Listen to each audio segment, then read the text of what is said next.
So when we think about informal workers, this is Alton Sterling, who was killed in New Orleans selling DVDs. This is Eric Garner, who was killed in New York selling loose cigarettes. This is Jordan Neely, who was killed in New York as a street performer. We've seen millions of people march in their name, thousands of people say their name, but no one is taking it a step further and really identify, like, why were they in the street economies to begin with? Before I started Equity and Transformation, I organized in the temp labor sector. One of the young brothers that we were able to get placed at a staffing agency to do some temporary work, I saw him on the corner one day and he was back in the streets. I went up to him and I was like, yo, what happened with the job? They said they let him go and that he still had to eat. And it was a moment that resonated with me through the foundation of Equity and Transformation. My name is Richard Wallace. I'm the founding executive director of Equity and Transformation, also known as EAT. We do organizing, base building, advocacy, policy development, and research. I'm a formerly incarcerated person who came from street economies, who lived off street economies for almost a decade, never had full-time employment throughout the picture. For me, I was like, where are those folks at in our movements? Where are those folks at as it relates to labor?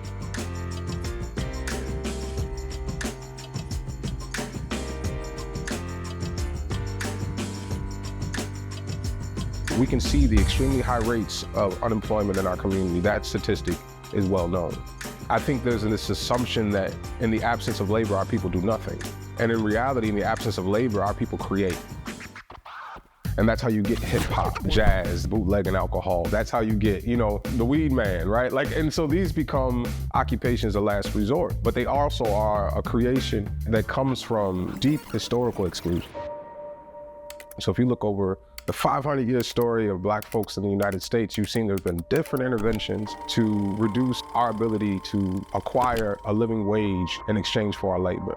Back in the day, that's chattel slavery being identified as 3/5. Fast forward to 2023, that's mass incarceration and having a background. Permanent punishments and collateral consequences limit things like education, housing, and employment. And because the informal economy doesn't have any protections by the state, so we have no security. We have to identify who is not in the economy and then create pathways to them becoming part of the economy. At one time, I looked at my life and I said to myself, come on, you've been in prison 5 or 6 times. You're a career criminal.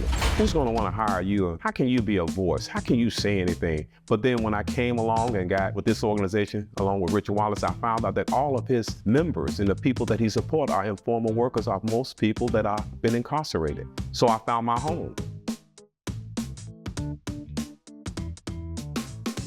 It's important when we go out into the community to talk to individuals from that community and the community we serve, because that's how we determine what campaigns that we're going to establish to help whatever issues that may be going on at the time. Our biggest campaign is a continuation of our drug war reparations fight, and it's called the Big Payback. And we are fighting for comprehensive reparations for survivors of the war on drugs in the state of Illinois. We are fighting for compensation for survivors, rehabilitation for survivors, restitution of survivors, a guarantee of non-repetitions, and then satisfaction, which is really just a pillar that just says the community itself is satisfied with the end result of the policies being implemented.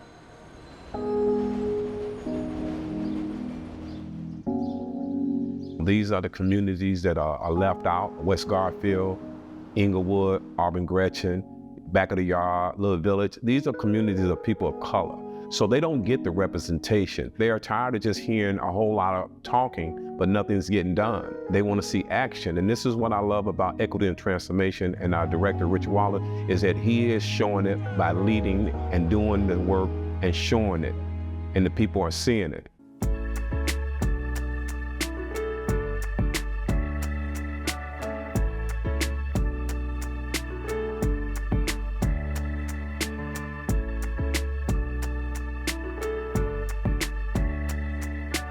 You give me a fish, what's the old saying? You feed me for a day.